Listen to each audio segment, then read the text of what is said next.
ملفوظات اعلیٰ حضرت اٹھائیے. امام احمد رضا خان بریلی میں پیدا ہونے والا یہ شخص، میں اس کے بارے میں کیا کہوں، اس کی تاریخ اور اس کے باپ داداؤں کا نام لوں تو آپ کو پتہ چلے گا یہ سارے شیعہ اور رافضیوں کے غلام تھے. سارے شیعہ، نقی علی، خلاں فلاں علی، فلانے علی، سارے یہی رافضی اور شیعوں کی پیداوار. میں کہتا ہوں انہوں نے اپنی کتاب ملفوظات اعلیٰ حضرت میں لکھا، نعوذ باللہ کہ احمد سجل ماسی کے 2 بیویاں تھیں. کس کی؟ احمد سجل ماسی کے 2 بیویاں تھیں، اور یہ بہت بڑے ولی تھے، بہت بڑے ولایت کے مقام پہ فائز تھے.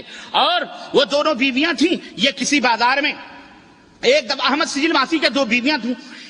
ایک دفعہ ان کے پیر و مرشد شیخ عبدالعزیز دباغ، اور یہ شیخ عبدالعزیز دباغ استغفر اللہ، پھر بات ہی الگ ہے. یہ تو ہر جگہ، ہر جناب علی جہاں بھی دیکھو، لالو شاہ، کتے شاہ، طوطے شاہ، فلانے شاہ، ڈھکانے شاہ، سب چل رہے ہیں. یہ تمام موجود ہیں. ملفوظات اعلیٰ حضرت اٹھاؤ، اس کے اندر باقاعدہ احمد رضا خان صاحب نے لکھا ہے احمد سجل ماسی کی 2 بیویاں. ایک دفعہ عبدالعزیز محدث کبیر دباغ نے ان سے پوچھا کہ اے احمد یہ بتلاؤ کہ کل رات کو سنو ذرا غور سے، رات کو اپنی ایک بیوی کو چھوڑ کر دوسری بیوی کے پاس تم سو رہے تھے اور اس سے ہم بستری کر رہے تھے، ایسا کیوں کر رہے تھے؟ کہا حضور وہ سو رہی تھی، 2 بیویاں تھیں، ایک سو رہی تھی دوسرے کے پاس، میں سو رہا تھا اسی کمرے میں، ایک ہی کمرے میں. کہا کہ وہ سوتی نہ تھی، وہ سوتے میں جان ڈالی تھی، یعنی یوں ہی جھوٹی آنکھ بند کر کے لیٹی تھی. حضرت عبدالعزیز دباغ. کہا حضور رات کی اتنی تاریکیوں میں، رات کے اتنے 12-2:30 بجے تقریباً یہ کارکرم ہوتے ہوں گے لوگوں کے، آپ کو کیسے معلوم ہوا کہ میری ایک بیوی اسی کمرے میں تھی جو سوتی نہ تھی، سوتے میں جان ڈالی تھی؟ آپ کو کیسے معلوم؟ یہ ظاہر ہے ایسے ماحول میں تو کمرہ بند ہوتا ہے، لاک ہوتا ہے دروازہ، رات چراغ بتی بھی گل ہو جاتے ہوں گے، یہ چلو جلتے ہوں، الگ مسئلہ ہے وہ، لیکن آپ کو کیسے معلوم ہوا؟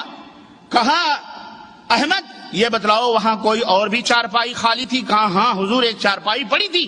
کہا اسی پر میں بیٹھا تھا.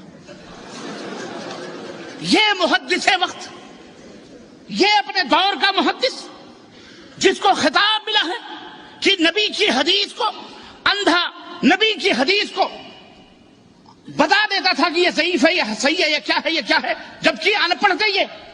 ہاں یہ بھی میں نکتہ بھول گیا، ان پڑھ تھے. ان پڑھ جانتے ہو، ایک اچھر کا نہ جاننے والا، الف کلام لٹھا لام کا الف لام کچھ بھی نہیں پتا اس کو، لیکن ان کو اتنا بڑا علم تھا.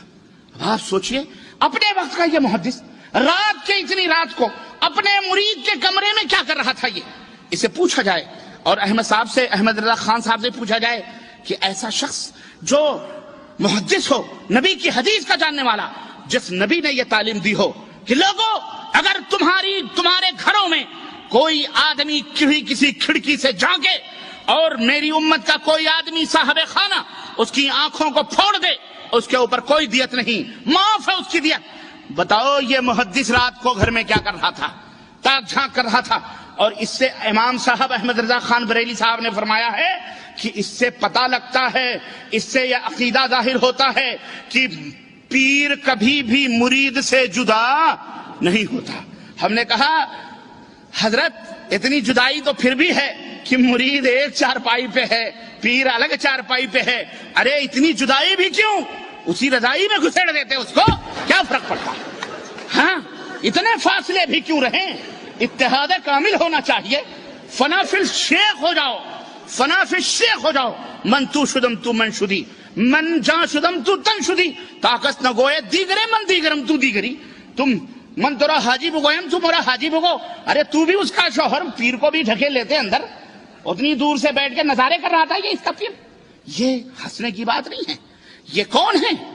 تقریباً 60 سے لے کر 65% ہندوستان کی دھرتی پر، پاکستان کی دھرتی پر، بنگلہ دیش کی دھرتی پر اور دنیا کے گوشے میں جہاں کہیں بھی اس ٹائپ کے لوگ موجود ہیں، ہمیں تمہیں اذیتیں پہنچاتے ہیں.